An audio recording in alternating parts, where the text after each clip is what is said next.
بسم الله الرحمن الرحيم. الحمد لله الذي أنزل على عبده الكتاب ولم يجعل له عوجا قيما لينذر بأسا شديدا من لدنه ويبشر المؤمنين الذين يعملون الصالحات أن لهم أجرا حسنا ماكثين فيه أبدا وينذر الذين قالوا اتخذ الله ولدا ما لهم به من علم ولا لآبائهم كبرت كلمة تخرج من أفواههم إن يقولون إلا كذبا فلعلك باخع نفسك على آثارهم إن لم يؤمنوا بهذا الحديث أسفا إنا جعلنا ما على الأرض زينة لها لنبلوهم أيهم أحسن عملا وإنا لجاعلون ما عليها صعيدا جرزا أم حسبت أن أصحاب الكهف والرقيم كانوا من آياتنا عجبا إذ أوى الفتية إلى الكهف فقالوا ربنا آتنا من لدنك رحمة وهيئ لنا من أمرنا رشدا فضربنا على آذانهم في الكهف سنين عددا ثم بعثناهم لنعلم أي الحزبين أحصى لما لبثوا أمدا نحن نقص عليك نبأهم بالحق إنهم فتية آمنوا بربهم وزدناهم هدى وربطنا على قلوبهم إذ قاموا فقالوا ربنا رب السماوات والأرض لن ندعو من دونه إلها لقد قلنا إذا شططا هؤلاء قومنا اتخذوا من دونه آلهة لولا يأتون عليهم بسلطان بين فمن أظلم ممن افترى على الله كذبا وإذ اعتزلتموهم وما يعبدون إلا الله فأووا إلى الكهف ينشر لكم ربكم من رحمته ويهيئ لكم من أمركم مرفقا وترى الشمس إذا طلعت تزاور عن كهفهم ذات اليمين وإذا غربت تقرضهم ذات الشمال وهم في فجوة منه ذلك من آيات الله من يهد الله فهو المهتد ومن يضلل فلن تجد له وليا مرشدا وتحسبهم أيقاظا وهم رقود ونقلبهم ذات اليمين وذات الشمال وكلبهم باسط ذراعيه بالوصيد لو اطلعت عليهم لوليت منهم فرارا ولملئت منهم رعبا وكذلك بعثناهم ليتساءلوا بينهم قال قائل منهم كم لبثتم قالوا لبثنا يوما أو بعض يوم قالوا ربكم أعلم بما لبثتم فابعثوا أحدكم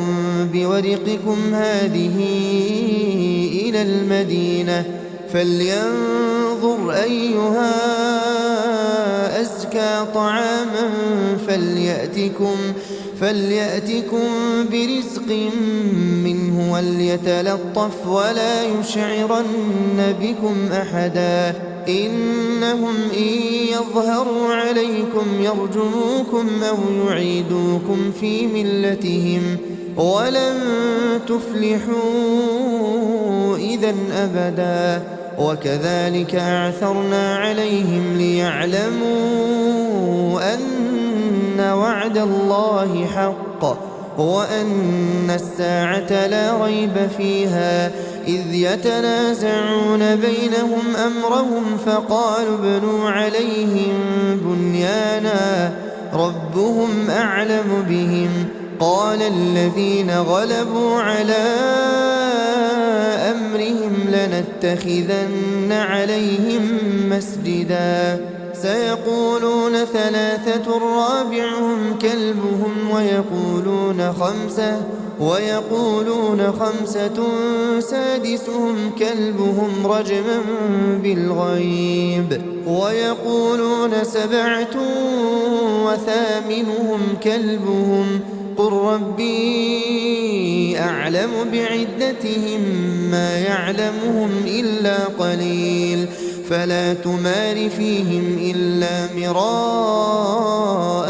ظاهرا ولا تستفت فيهم منهم أحدا ولا تقولن لشيء إني فاعل ذلك غدا إلا أن يشاء الله واذكر ربك إذا نسيت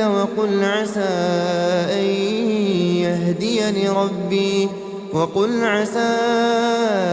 أن يهديني ربي لأقرب من هذا رشدا ولبثوا في كهفهم 300 سنين وازدادوا 9 قل الله أعلم بما لبثوا له غيب السماوات والأرض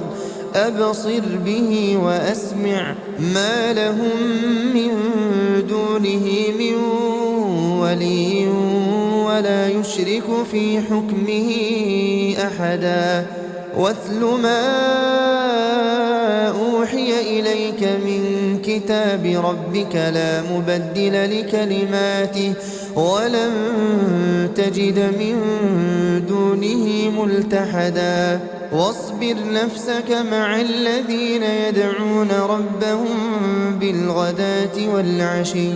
يريدون وجهه ولا تعد عيناك عنهم تريد زينة الحياة الدنيا ولا تطع من أغفلنا قلبه عن ذكرنا واتبع هواه وكان أمره فرطا وقل الحق من ربكم فمن شاء فليؤمن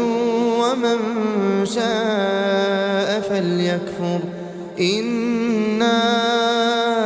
أعتدنا للظالمين نارا أحاط بهم سرادقها وإن يستغيثوا يغاثوا بماء كالمهل يشوي الوجوه بئس الشراب وساءت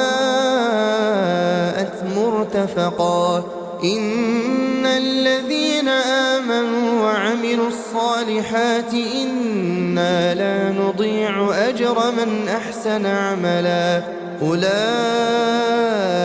لهم جنات عدن تجري من تحتهم الأنهار يحلون فيها من أساور من ذهب ويلبسون ثيابا خضرا من سندس واستبرق متكئين فيها على الأرائك نعم الثواب وحسنت مرتفقا واضرب لهم مثلا الرجلين جعلنا لأحدهما جنتين من أعناب وحففناهما بنخل وجعلنا بينهما زرعا كلتا الجنتين آتت أكلها ولم تظلم منه شيئا وفجرنا خلالهما نهرا وكان له ثمر فقال لصاحبه وهو يحاوره أنا أكثر منك مالا وأعز نفرا ودخل جنته وهو ظالم لنفسه قال ما أظن أن تبيد هذه أبدا وما أظن الساعة قائمة ولئن رددت إلى ربي لأجدن خيرا منها منقلبا قال له صاحبه وهو يحاوره أكفرت بالذي خلقك من تراب ثم من نطفة ثم سواك رجلا لكن هو الله ربي ولا أشرك بربي أحدا ولولا إذ دخلت جنتك قلت ما شاء الله لا قوة إلا بالله إن ترني أنا أقل منك مالا وولدا فعسى ربي أن يؤتيني خيرا من جنتك ويرسل عليها حسبانا من السماء فتصبح صعيدا زلقا أو يصبح ماؤها غورا فلن تستطيع له طلبا وأحيط بثمره فأصبح يقلب كفيه على ما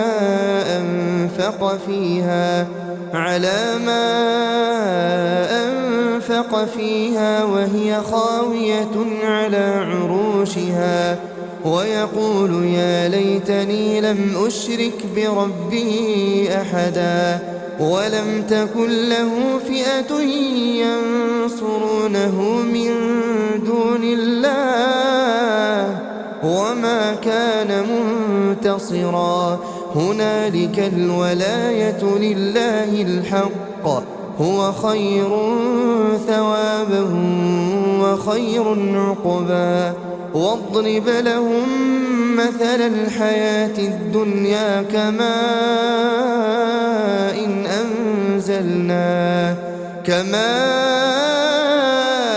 إن أنزلناه من السماء فاختلط به نبات الأرض فأصبح هشيما تذروه الرياح وكان الله على كل شيء مقتدرا المال والبنون زينة الحياة الدنيا والباقيات الصالحات خير عند ربك ثوابا وخير أملا ويوم نسير الجبال وترى الأرض بارزة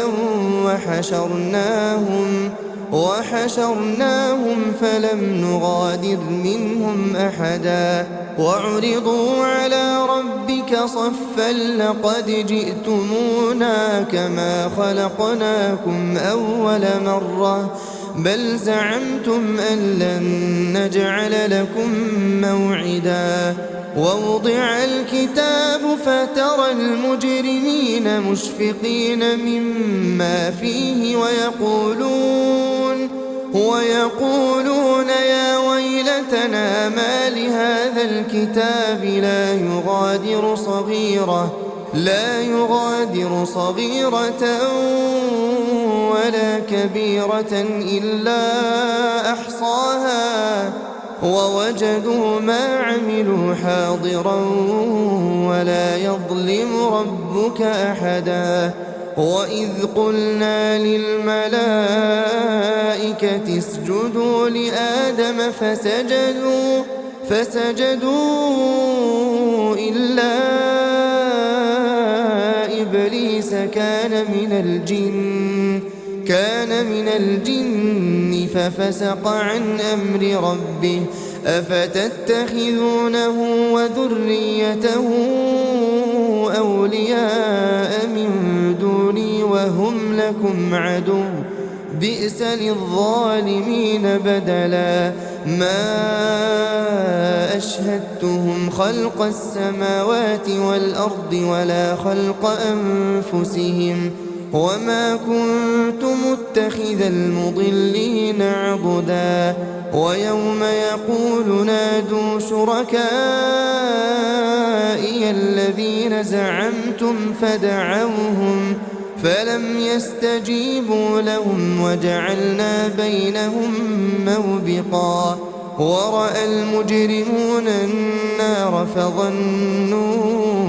أنهم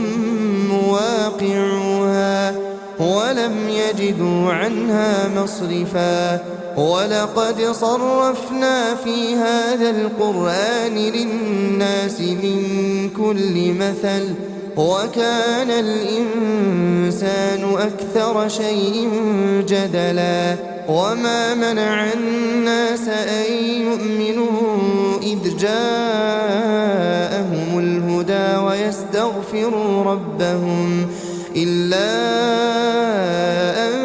تأتيهم سنة الأولين أو يأتيهم العذاب قبلا وما نرسل المرسلين إلا مبشرين ومنذرين ويجادل الذين كفروا بالباطل ليدحضوا به الحق واتخذوا آياتي وما أنذروا هزوا ومن أظلم ممن ذكر بآيات ربه فأعرض عنها ونسي ما قدمت يداه إنا جعلنا على قلوبهم أكنة أن يفقهوه وفي آذانهم وقرا وإن تدعهم إلى الهدى فلن يهتدوا إذا أبدا وربك الغفور ذو الرحمة لو يؤاخذهم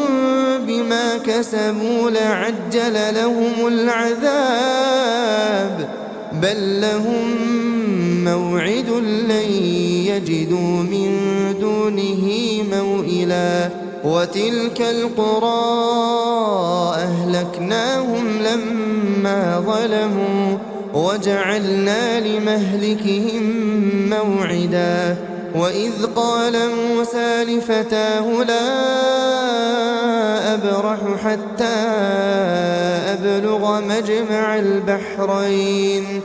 حتى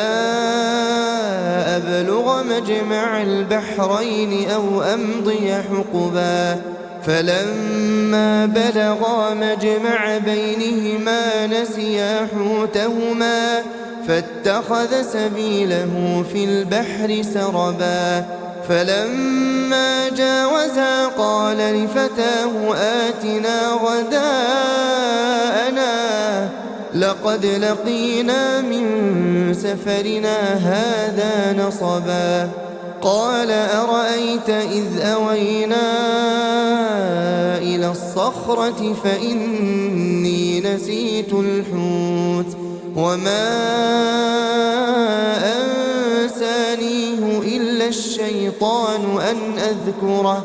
واتخذ سبيله في البحر عجبا قال ذلك ما كنا نبغي فارتدا على آثارهما قصصا فوجدا عبدا من عبادنا آتيناه رحمة من عندنا وعلمناه من لدنا علما قال له موسى هل أتبعك على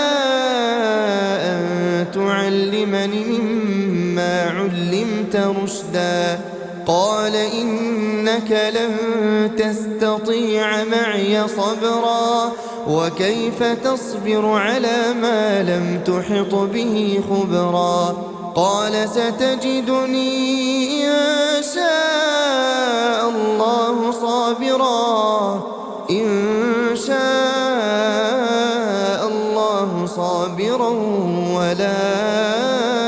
أعصي لك أمرا. قال فإن اتبعتني فلا تسألني عن شيء حتى أحدث لك منه ذكرا. فانطلقا حتى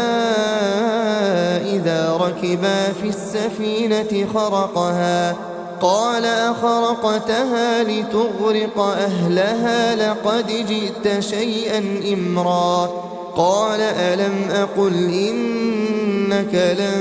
تستطيع معي صبرا. قال لا تؤاخذني بما نسيت ولا ترهقني من أمري عسرا. فانطلقا حتى إذا لقيا غلاما فقتله. قال أقتلت نفسا زكية بغير نفس لقد جئت شيئا نكرا. قال ألم أقل لك إنك لن تستطيع معي صبرا. قال إن سألتك عن شيء بعدها فلا تصاحبني قد بلغت من لدني عذرا. فانطلقا حتى إذا أتيا أهل قرية استطعما أهلها فأبوا أن يضيفوهما فوجدا فيها جدارا يريد أن ينقض فأقامه. قال لو شئت لاتخذت عليه أجرا. قال هذا فراق بيني وبينك سأنبئك بتأويل ما لم تستطع عليه صبرا. أما السفينة فكانت لمساكين يعملون في البحر فأردت أن أعيبها وكان وراءهم ملك يأخذ كل سفينة غصبا. وأما الغلام فكان أبواه مؤمنين فخشينا أن يرهقهما طغيانا وكفرا. فأردنا أن يبدلهما ربهما خيرا منه زكاة وأقرب رحما. وأما الجدار فكان لغلامين يتيمين في المدينة وكان تحته كنز لهما وكان أبوهما صالحا فأراد ربك أن يبلغا أشدهما ويستخرجا كنزهما رحمة من ربك وما فعلته عن أمري ذلك تأويل ما لم تسطع عليه صبرا. ويسألونك عن ذي القرنين قل سأتلو عليكم منه ذكرا. إنا مكنا له في الأرض وآتيناه من كل شيء سببا فأتبع سببا حتى إذا بلغ مغرب الشمس وجدها تغرب في عين حمئة ووجد عندها قوما. قلنا يا ذا القرنين إما أن تعذب وإما أن تتخذ فيهم حسنا. قال أما من ظلم فسوف نعذبه ثم يرد إلى ربه فيعذبه عذابا نكرا. وأما من آمن وعمل صالحا فله جزاء الحسنى وسنقول له من أمرنا يسرا. ثم أتبع سببا حتى إذا بلغ مطلع الشمس وجدها تطلع على قوم لم نجعل لهم من دونها سترا كذلك وقد أحطنا بما لديه خبرا ثم أتبع سببا حتى إذا بلغ بين السدين وجد من دونهما قوما لا يكادون يفقهون قولا قالوا يا ذا القرنين إن يأجوج ومأجوج مفسدون في الأرض فهل نجعل لك خرجا على أن تجعل بيننا وبينهم سدا قال ما مكني فيه ربي خير فأعينوني بقوة أجعل بينكم وبينهم ردما آتوني زبر الحديد حتى إذا ساوى بين الصدفين قال انفخوا حتى إذا جعله نارا قال آتوني أفرغ عليه قطرا فما استطاعوا أن يظهروه وما استطاعوا له نقبا قال هذا رحمة من ربي فإذا جاء وعد ربي جعله دكاء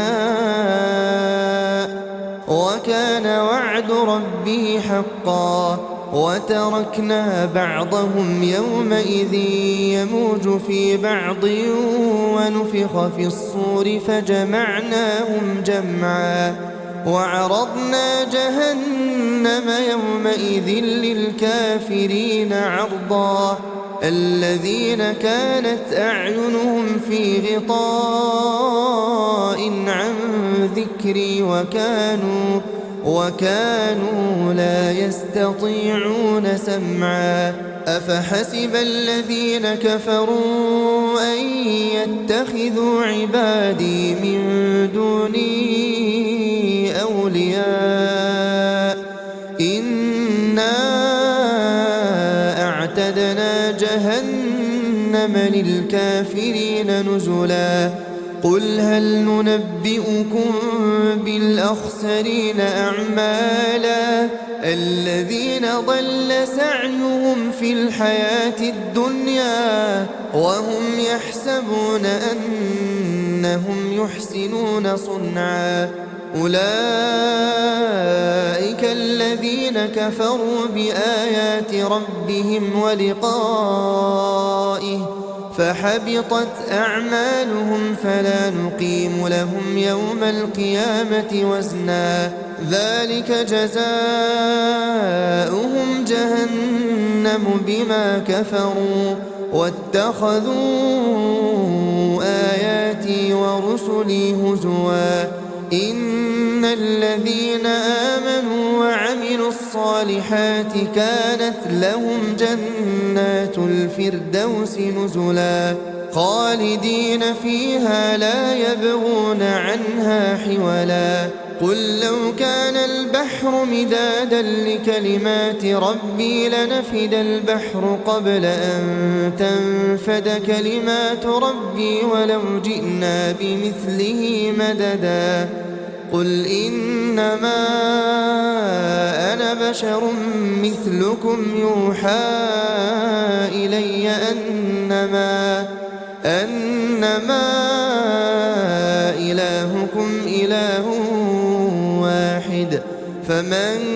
كان يرجو لقاء ربه فليعمل عملا